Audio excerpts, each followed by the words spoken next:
iyong magulang, aking pangalan, pagkat buong sila ng aking tahanan, mga gintong budil ng gagandahang asal, sila ang nagtanim sa aking isipan. Sa aking paglaki, sila ang tanglaw ko, sandalang matatag sa mundong kay gulo. Laging tinutuwid ang gawa kong likho, kasunod ay pangalan na mayroong pagsuyo.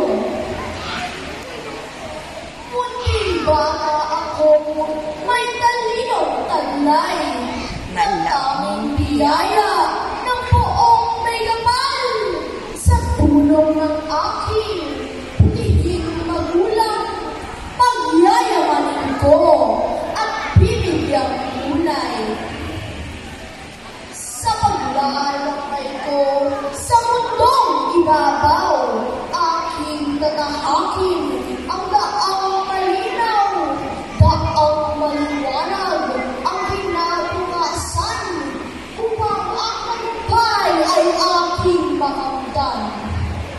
Munting bata, munting pangarap, ni Ariel Reyes Vicencio. Wow, very touching.